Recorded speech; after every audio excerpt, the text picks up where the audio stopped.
Hi, if this is your first time watching, welcome. My name is Shantae and I share tips on digital marketing and ways to grow businesses and bottom lines online. With roughly 1.79 billion active users, Facebook is the party everyone wants to be at and the one everyone is invited to. This party not only continues to grow, but has largely influenced the way people communicate with each other and the way businesses communicate with consumers. Having the ability to advertise to 1.79 billion people is promising and exciting, but it can feel overwhelming too.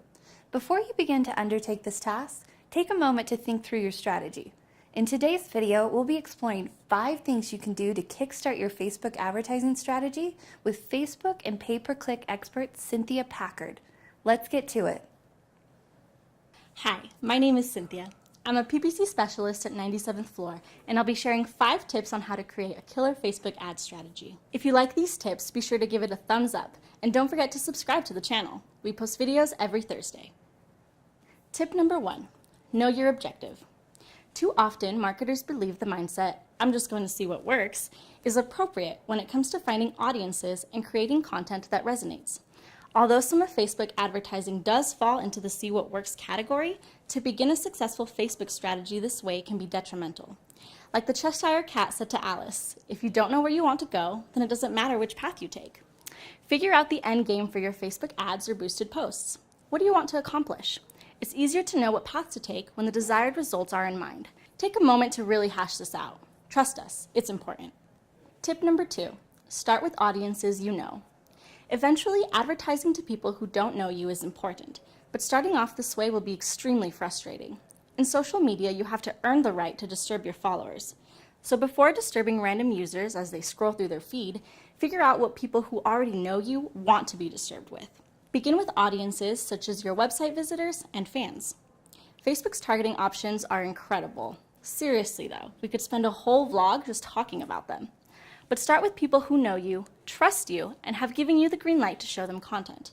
Their response to your ads will help shape your strategy for when you do expand to audiences who don't know you, such as lookalike audiences layered with other targeting options such as interests, genders, and locations. Starting off with website visitors and fans is low-hanging fruit. These people like you already, and they're more willing to give you feedback on the ads you're showing. Tip number 3, organize like it's your job. There's no such thing as being too organized in Ads Manager, in life really. As campaigns are created, separate them by objective and audience. Ad sets should also be separated by audience. That means if a whole different campaign is to be created for only one ad set, then so be it. It might be more work up front, but it's worth it in the end. Pick a naming convention and stick to it. At some point, there will be several ads in one ad set, and if they're all named Shoe Ad, you'll have to go through each one and figure out what the difference is between them. Luckily, if you haven't taken the time to create one, Facebook has a nifty feature in Power Editor that will do it for you.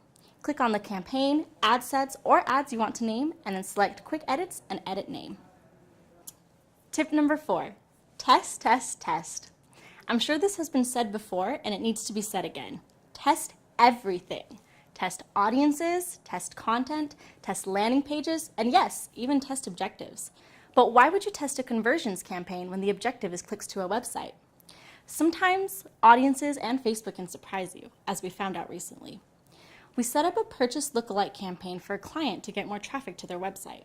Out of curiosity, we set up another campaign with the same audience and same ads, but instead of clicks as the objective, we set it to conversions and let both campaigns run against each other for a week.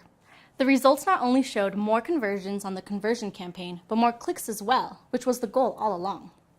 Tip number 5, become a historian.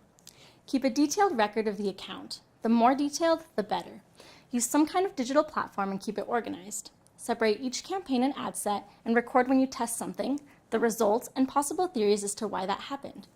Being able to look at the past performance will help you make educated decisions for even better future performance. That's it! 5 things you need to know to create a killer Facebook ad strategy. Be sure to leave a comment below. Until next time.